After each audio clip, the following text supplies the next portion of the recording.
This week, the Minnesota Vikings go to New Orleans to take on the New Orleans Saints. New Orleans Saints right now, there's a lot on the line for them, and there's way more on the line for this Minnesota Vikings team. I mean, for the Vikings to make the playoffs, we have to, of course, win this game, win the next, and we need Cardinals to lose out. There is a 4% chance that the Vikings make the playoffs, and of course, that involves winning this matchup. So, 3:30 Central this Friday, the Minnesota Vikings go to New Orleans to take on the Saints on Christmas Day. This is a 7-point, the Minnesota Vikings are 7-point underdogs during this game. You look at key matchups, key injuries for this game. Of course, Michael Thomas is out. This is big for the Minnesota Vikings. Michael Thomas has missed multiple games this season so far, and him against this Vikings secondary would be awful. Of course, he is a big deep threat in the NFL, and he would burn all of our corners and our safeties. So we're pretty lucky that he's not out there, but at the same time, they are missing Traquan Smith.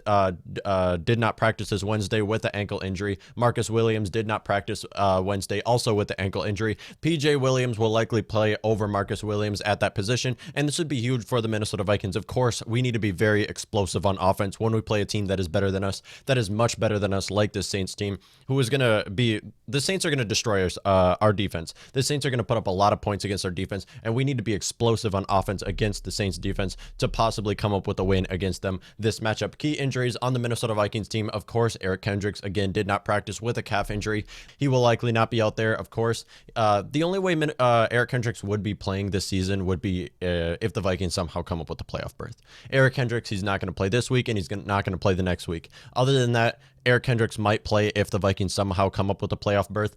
Kyle Rudolph did not practice again with the foot injury. We saw from these last two matchups, we do not need Kyle Rudolph, all right? Irv Smith looks great out there. Tyler Conklin looks way better than any of us expected. These last two games have been breakout games for Tyler Conklin. He got his first NFL touchdown last week against the Chicago Bears. Again, we do not need Kyle Rudolph. I know he is our best tight end on the team, and he's the guy you want to go to on third down. But at this point in the season, we do not need to bring Kyle Rudolph back because our playoff chances are very slim, and the Vikings honestly have looked better without Kyle Rudolph. And also, Alexander Mattison did not practice with a concussion. Alexander Mattison has not had a great season so far. We don't really need him out there. Again, Mike Boone is a great backup running back. Amir Abdullah has been playing great with the Vikings. He got his first touchdown with the Vikings this season against his old team, Detroit Lions. Amir Abdullah will be, I think that Amir Abdullah is an unrestricted free agent in 2021, I do believe, so I don't think he will be here for much longer. At the same time, we do not need Alexander Mattison. There's no reason to rush him back. The player we do need, though, CJ Ham, again, did not practice with a quad injury. CJ Ham did not practice again last week with a quad injury, but he did play during the game. And I think, once again, the reason why he did not practice was because they need to use him on Sunday. Or no, on Friday. CJ Ham is huge. CJ Ham is the X factor for the Vikings. He is the reason why Dalvin Cook has looked as great as he looked these last two seasons. Of course, Dalvin Cook's a great running back, but with those CJ Ham, with him blocking those linebackers, it puts Dalvin Cook one-on-one against the safety, and that's the reason why Dalvin Cook gets these big runs. It's the reason why Dalvin Cook has this many yards, is because CJ Ham can get those blocks against linebackers, those blocks against defensive linemen, and it puts Dalvin Cook in the scenario to succeed where he just has to beat one or two guys, break one tackle, and he'll be off. That's the reason why the Minnesota Vikings need CJ Ham. Outside of that, CJ Ham may not be a great running back, but he is a great player from the slot. They have lined up CJ Ham. He's played a lot of snaps as a receiver, and he has looked great. We need to use CJ Ham. We need to pass him. He got a passing touchdown a couple weeks ago, and he got a passing touchdown in 2019 as well. May not be a great running back, may not be huge for the Vikings when it comes to running back, but as a fullback, as a wide receiver, we need CJ Ham. Outside of that, Troy Dye and Todd Davis are also questionable to play. Of course, we lose Anthony Barr. We lose Eric Kendricks. Now we lose our other two guys. All we have is Eric Wilson at this point. There is nobody for linebackers. Alvin Kamara is going to run all over us. Alvin Kamara is going to destroy these linebackers. Outside of that, they also have Latavius Murray, a grounded pound running back. Great with the Vikings, great with the Saints. This is going to be a tough matchup for the Vikings to win. With that many injuries on defense, the Vikings are going to really suffer this game against that Saints offense. With Drew Brees coming back, I know they don't have Michael Thomas. They still have all of their other guys, though. They'll be fine.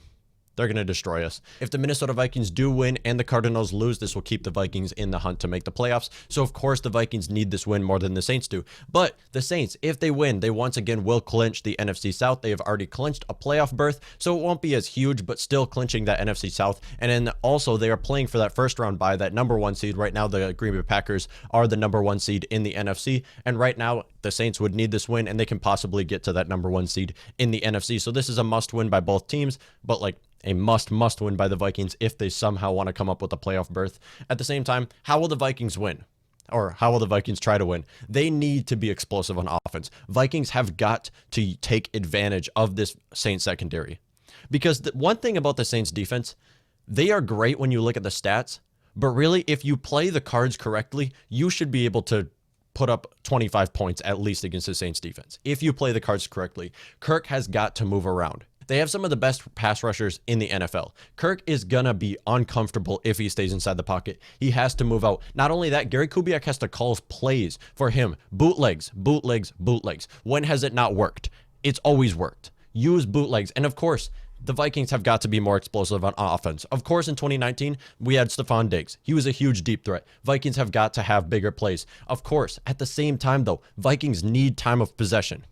We need to use Dalvin Cook. We need to run the clock down because we know as soon as Drew Brees gets that ball against this Vikings defense, they are going to score a touchdown. They are going to put up points. You can't have them have the ball on most of the snaps in the game. You need time of possession. At the same time, Vikings have got to be explosive on offense, and that starts with Justin Jefferson. This Saints secondary, you have to take advantage of it because they are not great. They are not great. When you look at the stats, they might be great, but if Kirk can move outside of the pocket, if he can buy himself an ink of time to make a pass to Justin Jefferson, make a pass to Adam Thielen, some deep plays, Vikings can win this game, and that's where it starts right there. Of course, we still need these first down catches. One thing about this Viking season so far, just about every time they've passed, it's been like a 6-yard pass. Vikings don't have big plays. In 2019, it was a completely different story. We'd be running, play action pass to Dalvin Cook, or not to Dalvin Cook, to Stephon Diggs for like a 60-yard catch. All right, that's how the Vikings operated in 2019. Right now, it's just short 6-yard passes. We can't do this against the New Orleans Saints. We cannot do this against the New Orleans Saints because as soon as Drew Brees gets that ball, he is going to match how many points you put up against it because of how bad our Vikings defense is going to be this game. We know that they're not going to show up, okay? Without Eric Hendricks, we just have Harrison Smith out there. We have Eric Wilson. These are the only guys we have. We can't get to the passer at all. Of course, the Saints have a great offensive line. We're not going to be able to get to the passer unless if we blitz Eric Wilson, all right? So Jalen Holmes especially hasn't even gotten a sack this season. Afadi only has 4. There's no way we're going to be able to get to Drew Brees if we do not blitz. On defense, that's the only way I'm going to say about defense because I don't have high expectations for this Vikings defense. But if we can blitz and get to Drew Brees on a lot of the snaps, just by blitzing Harrison Smith, even Jeff Gladney, that's one thing. Jeff Gladney, you can blitz him. He did that in college a lot at TCU. You can blitz Jeff Gladney. He is a nickelback. He is a great nickelback with the Vikings, and you can blitz him as well. You need to use these guys because you know this defensive line is not going to get to him. All right, our starting defensive line is Afadi Odenigbo, who cannot run. He is very slow. He is our best defensive lineman at the moment, though, which is very surprising because he's not that great. I love Afadi Odenigbo, but he's not that great. And then we have Shamar Stephen. Of course, he's not a defensive interior pass rusher. He's just a run stopper. Jaleel Johnson, another one, just a run stopper. Jalen Holmes just sucks, okay? Jalen Holmes should not even be our starting defensive end. We should have DJ Wanham in his place. I don't know why they have him even out there. Why do we have Jalen Holmes? Anyways, whatever. We're going to go back to this. Okay, how will the Vikings need to win this game? Vikings will have to move around Kirk Cousins. They have to put the ball in Kirk Cousins' hands because this is a great run-stopping defense. And yes, Dalvin Cook can have a great game. He can rush for over 100 yards against this defense because of how good Dalvin Cook is. If CJ Ham is out there. If CJ Ham is not out there, you can't. I don't think Dalvin Cook will be able to rush for over 100 yards. But still, he can rush for over 100 yards against this defense. We saw it against the Tampa Bay Buccaneers, who are the best run-stopping defense in the NFL. We saw it against the Chicago Bears, who are one of the best run-stopping defenses in the NFL. Once again, we have the New Orleans Saints. These are great run-stopping defenses, and Dalvin Cook can have another good game. But you have to put the ball in Kirk Cousins' hands because you have to be able to match the amount of points that the Saints are going to be putting up. In the first quarter, first drive of the game, you should be able to establish that run, give it to Dalvin Cook, and then you can use that run to set up the pass. This is how the Vikings offense has operated so far, but we have to be more explosive. Of course, Justin Jefferson is a very easy matchup this week. Again, we have Adam Thielen against Marshawn Lattimore, but Justin Jefferson is an easy matchup this week, and you have to target him a lot. I think targeting Justin Jefferson more than 10 times is going to be a smart decision for the Vikings. In fact, as a Vikings fan, we really want to see it happen because Justin Jefferson needs 2 100-yard games to break the all-time rookie wide receiver receiving yards record. He needs 2 100-yard games. I don't know if that's going to happen because, once again, when the Vikings played the Detroit Lions in Week 17, the easiest way to winning that game is just feeding Dalvin Cook because it's the Detroit Lions. That's all you got to do to win that game. So I don't think that's a very high scenario that he would get over 100 yards. But this game, I do think it's a very high scenario that he would, a very high possibility that he would. And this defense, you have to look at their playmakers. With Michael Thomas out, they've been using Jared Cook and they've been using Alvin Kamara. These are the guys you have to look at. Those two players right there. If you can somehow hold Alvin Kamara to under 4 yards a carry and somehow contain Latavius Murray, now again, he's a great backup running back, but when you have Alvin Kamara who plays a lot of snaps inside the slot, he's basically a starting running back at this point. So you can use those guys. You have to be able to stop that run. And I know the Vikings are not going to be able to. All right. I just know it's not going to happen. I don't have high expectations for this Vikings defense. And for that reason, I think that the New Orleans Saints will score more than 30 points against this Vikings defense. Kirk Cousins, though, I do think he will have a big day. I think he's going to pass for over 300 total yards, or I think he's going to total for over 300 yards. I don't know if all those are going to be passing yards because I do think he's going to rush for a lot of yards, and maybe this is a possibility, get his first rushing touchdown of the NFL season. And I think his first rushing touchdown since the first week of 2019 when he played the Atlanta Falcons. I think it will be his first. 2 touchdowns, over a 70 completion percentage, and over 100 QBR. I think he's going to have a great game. Last year, the Minnesota Vikings played the New Orleans Saints, or that was this year.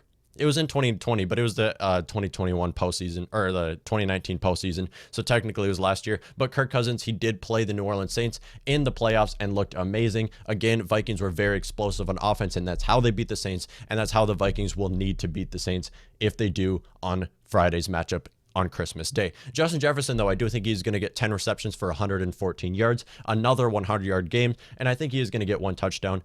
I think it's going to be possibly a 6-yard touchdown. I don't think it's going to be anything huge. Adam Thielen, though, I do think he is only going to get 4 receptions, 68 yards, and a touchdown. Dalvin Cook totaling of over 100 yards. Again, that's totaling over 100 yards. I do think a lot of those are going to be receiving yards. I don't think Dalvin Cook is going to rush for over 100 yards this game, though, and a touchdown, and the Minnesota Vikings fall to the New Orleans Saints. I don't think that the Vikings can possibly win this game. Of course, if the Vikings are very explosive on offense and the Saints offense does not have a good game, Vikings can win. That's what it depends on. The Saints will need to look not very great on offense for the Vikings to win. That's how the Vikings will have to win this game. And I don't think it's going to happen. 31-27, Saints win over the Minnesota Vikings. And I do think that the Vikings have a possibility of winning, but it depends on that New Orleans Saints offense. Can they look as good as they are supposed to look? Drew Brees is coming back off of an injury. Maybe not. Michael Thomas, their best offensive player out there.